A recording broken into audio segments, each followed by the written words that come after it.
జీవితం ఎప్పుడూ ఒకేలా ఉండదు.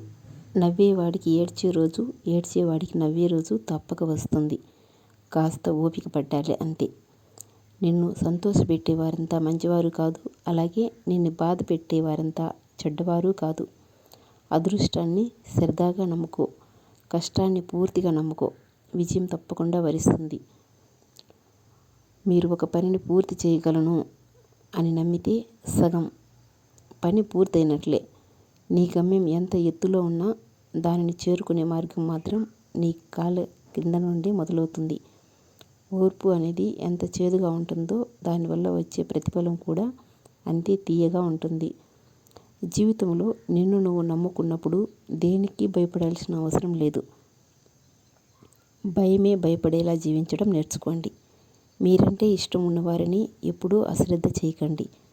ఏదో ఒకరోజు మీకే అర్థమవుతుంది చేతిలో ఉన్న వజ్రాన్ని దూరం చేసుకొని రంగురాలకై వెతుకుతున్నామని. ఆటలో ఒకరు గెలవాలి అంటే పోటీదారులందరినీ ఓడించాలి. అదే జీవితంలో ఒకరు గెలవాలి అంటే తోటి వారందరినీ ప్రేమించాలి. ఏ కారణం లేకుండా నిన్ను ఇతరులు విమర్శిస్తున్నారంటే నువ్వు చేస్తున్న పనిలో విజయం సాధించబోతున్నావని అర్థం. ఆ కారణంగా ఎదురయ్యే విమర్శ నీ విజయానికి నాంది అవుతుంది. పొగడ్త కంటే కూడా విమర్శ చాలా విలువైంది. అదృష్టం కోసం ఎదురు చూడడం కంటే అవకాశాన్ని సృష్టించుకోవడమే అత్యంత సులభం. విలువ కోసం విలువ లేని చోట ప్రయత్నించడం ఉన్న విలువను పోగొట్టుకోవడమే అవుతుంది. విలువ అనేది తెలుసుకోలేని వ్యక్తి దాన్ని ఎప్పటికీ సంపాదించుకోలేడు. సంపాదించినా నిలబెట్టుకోలేడు. అది స్నేహమైనా, ప్రేమైనా, లేక డబ్బైనా, ఏదైనా సరే. కష్టపడి సాధించుకున్న వ్యక్తి దానిని వృధా చేయలేడు. ఎదుటివారి ఆలోచనలను గౌరవించకపోయినా పర్వాలేదు. అపహాస్యం మాత్రం చేయకండి. ప్రతి ఒక్కరిలో ఏదో ఒక గొప్పతనం ఉంటుంది. మనకు దానిని చూసే గొప్ప గుణం ఉండాలి. దానిని అభినందించే మంచి మనసు ఉండాలి. ఏదైనా పరీక్షించవచ్చు కానీ మనిషి సహనాన్ని మాత్రం పరీక్షించకూడదు. అది విలువైన బంధాలను దూరం చేస్తుంది. నిన్ను భారం అనుకునే బంధాలతో బలవంతంగా జీవించే దానికన్నా వాటికి దూరంగా ఉంటూ ఒంటరిగా బ్రతకడమే మేలు. విలువలేని వారితో వాదించడం, వాళ్ళ మాటలకి స్పందించడం వల్ల వాళ్ళ విలువను మనమే పెంచడం అవుతుంది.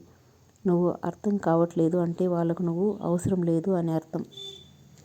నీ మాటలు అర్థం కావడం లేదు అంటే నిన్ను పరిగణలోకి తీసుకున్నదే లేదు అని అర్థం. నిలబడక తప్పదు. చిన్నప్పుడు దేనినైనా పట్టుకొని, పెద్దయ్యాక దేన్నైనా తట్టుకొని. కారణం లేకుండా ఎవరూ మౌనంగా ఉండరు. కొండంత బాధ ఒక్కొక్కసారి మాటల్ని పైకి రానివ్వకుండా తొక్కి పెడుతుంది. ఎప్పుడూ గతంలోకి తిరిగి చూసుకోవటం లేదా పక్కవారి జీవితంలోకి చూడటం చేస్తావో అప్పటి నుండి నీ ఆనందానికి అవరోధాలు కలుగుతాయి. ఒకరు తగ్గుతున్నారు అంటే తప్పు చేశారని కాదు, ఆ బంధానికి విలువ ఇస్తున్నారని అర్థం. తప్పు చేయకుండా తల వంచకండి. నమ్మకం లేని చోట వాదించకండి. జనం దృష్టిలో గొప్పగా ఉన్నా లేకున్నా పర్వాలేదు. కానీ మనస్సాక్షి ముందు గర్వంగా తల ఎత్తుకొని బతకగలిగితే అంతకంటే గొప్ప జీవితం మరొకటి లేదు. అదుపులేని ఆలోచనలు శత్రువు కన్నా ప్రమాదకరం. సున్నితమైన మనసు ఉన్నవారు తమకు తామే శత్రువు. వారికి మోసం చేసే అంత తెలివి లేదు, మర్చిపోయే అంత బలము లేదు. అన్నింటినీ మౌనంగా భరిస్తూ బాధపడటం మాత్రమే తెలుసు. కోపంలో సమాధానం చెప్పకు. సంతోషంలో వాగ్దానం చెయ్యకు. ఒత్తిడిలో నిర్ణయం తీసుకోకు. అవసరం లేని చోట అబద్ధం చెప్పకు. ఓడిపోయాను అని బాధపడకు. ఓటమి నీకు శత్రువు కాదు, మిత్రువు మాత్రమే. ఎందుకో తెలుసా? ఓటమి నీ ప్రయత్నంలో లోటు ఉందని తెలియజేస్తుంది.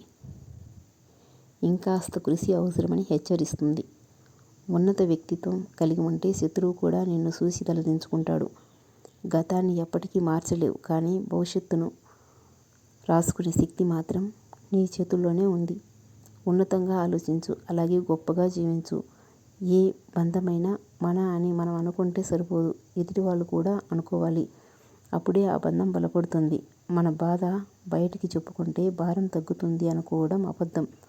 చులకన అయిపోతాం అనేది నిజం. జీవితంలో మీరు ఎవరినైతే ఎక్కువగా ఇష్టపడతారో వారి వల్లే మీరు ఎక్కువగా బాధపడతారు. ఇది అత్యంత కఠినమైన జీవిత సత్యం. ఎవరో ఏదో అన్నారని పదే పదే గుర్తు తెచ్చుకుని బాధపడిపోకు. నీవు ఎదుర్కొనే నిందలు అలాగే పొగడ్తలు ఏవి శాశ్వతం కాదని గుర్తించుకో. ప్రశాంతమైన హృదయంతో జీవించు. నచ్చినప్పుడు ఒకలా నచ్చనప్పుడు మరోలా ఉండేవారికి బంధాల విలువ, అనుబంధాల విలువ ఎలా తెలుస్తుంది? అలాంటి వారితో ముడిపడిన బంధం కన్నీళ్లను మాత్రమే కానుకగా ఇస్తుంది. జీవితంలో విలువ ఇవ్వని బంధాలను పెంచుకోవద్దు. అలాగే విలువ ఇచ్చే బంధాలను వదులుకోవద్దు. ఒక విలువైన క్షణం విలువ ఎప్పుడు తెలుస్తుందో తెలుసా? అది జ్ఞాపకంగా మారిన తరువాత మాత్రమే. డబ్బు అనే ఒక చిన్న రంగు కాగితం మనిషిలో ఉండే అన్ని రంగుల్ని బయటకు తీస్తుంది. ఒక మనిషికి ఇవ్వాల్సిన సమయంలో విలువ ఇవ్వకపోతే తరువాత నువ్వు ఇద్దామనుకున్నా సరే వాళ్ళు తీసుకోపోవడానికి సిద్ధంగా ఉండరు. ఎందుకంటే ఆత్మాభిమానం అనేది ఒకటి ఉంటుంది కదా. గొంతు పెంచడం కాదు, నీ మాట యొక్క విలువ పెంచుకో. వాన చిలుకలకే తప్ప ఉరుములకు పంటలు పండవు. ఈ లోకం ఎప్పుడైనా సరే మంచివాడిని మంచివాడు అని ఎప్పుడు అందు. మంచిగా నటించేవాడిని మాత్రమే వీడు చాలా మంచివాడు అని అంటుంది. మంచితనాన్ని గుర్తించే మంచితనం చాలామందికి ఉండదు. నీ పగను పంచుకోవడానికి ఏ మిత్రుడు రాడు. నీ మిత్రుడిని దూరం చేయడానికి మాత్రం పక్కన చేరేవాళ్ళు చాలామందే ఉంటారు. జాగ్రత్తగా ఉండండి. నీ తప్పు లేకుండా నిన్ను ఎవరు బాధ పెట్టినా నీకు ప్రతీకారం తీర్చుకోవటం చాతకాకపోయినా కాలం తప్పక శిక్షిస్తుంది. వస్తే రాని, ఎంత పెద్ద కష్టం వచ్చినా చావు కంటే చిన్నదే కదా. వచ్చేవి పోయేవి 3: పేదరికం, వ్యాధి, డబ్బు. వచ్చినా పోయేవి 3: కీర్తి, జ్ఞానం, విద్య. పోతే రానివి 3: కాలం, యవ్వనం, పరువు. వెంట వచ్చేవి 3: పాపం, పుణ్యం, అలాగే నీడ. గెలవాలంటే కష్టాలను ఓర్చుకోవాలి. బ్రతకాలంటే ఇష్టాలను మార్చుకోవాలి. నిన్ను ఇష్టపడే వాళ్ళు నువ్వు ఎలా ఉన్నా సరే సర్దుకుపోతారు. నువ్వంటే ఇష్టం లేని వాళ్ళు నువ్వు ఎంత సర్దుకుపోయినా సరే దూరం అవుతూనే ఉంటారు. అలాంటి వాళ్ళ గురించి ఆలోచించి నీ సమయాన్ని వృధా చేసుకోకు. నీ మనసును బాధ పెట్టుకోకుండా ముందుకు వెళ్ళు. విజయం నీ కళ్ళ ముందు ఉంటుంది. కష్టపడే దానిలో నీ గౌరవం ఉంటుంది. మోసం చేసే దానిలో నీ పతనం ఉంటుంది. నువ్వు నిజాయితీగా ఉన్నంత వరకు ఒకరి ముందు నటించాల్సిన అవసరం లేదు. కొడుకు గుణం పెళ్లి తర్వాత తెలుస్తుంది. కూతురు గుణం వయసులో తెలుస్తుంది. భర్త గుణం భార్య అనారోగ్యంలో తెలుస్తుంది. భార్య గుణం భర్త పేదరికంలో తెలుస్తుంది. స్నేహితుని గుణం మన కష్టంలో ఉన్నప్పుడు తెలుస్తుంది. అన్నదమ్ముల గుణం జగడంలో తెలుస్తుంది. పిల్లల గుణం తల్లిదండ్రుల వృద్ధాప్యంలో తెలుస్తుంది. మాటలు చెప్పేవాడి దగ్గరకు తాత్కాలికంగా జనం చేరుతారు, కానీ కష్టపడేవాడి దగ్గరకు విజయం శాశ్వతంగా చేరుతుంది. ప్రస్తుతం మనిషి మంచివాడు కావాలి అంటే మంచి పనులే చేయనక్కర్లేదు. ఎదుటివారి గురించి చెడుగా మాట్లాడకుండా ఉంటే చాలు. గొప్పవారి యొక్క గొప్పతనం వారు చిన్నవారితో ప్రవర్తించే తీరును బట్టి తెలుస్తుంది. ఎక్కడ విన్న మాటలు అక్కడే మర్చిపోవాలి. ఇక్కడ మాటలు అక్కడ, అక్కడి మాటలు ఇక్కడ చెప్పడం వల్ల జీవితాలు నాశనం అవుతాయి. ఈ భూమిపై అందరూ నీలాగే బ్రతకాలి కదా. ఎవరి జీవితాలను తల దూర్చకు. ప్రతి ఒక్కరిని ప్రశాంతంగా జీవించనివ్వండి. Thank you for watching. ఈ వీడియో మీకు నచ్చితే ఒక లైక్ చేసి సబ్స్క్రైబ్ చేసుకోండి.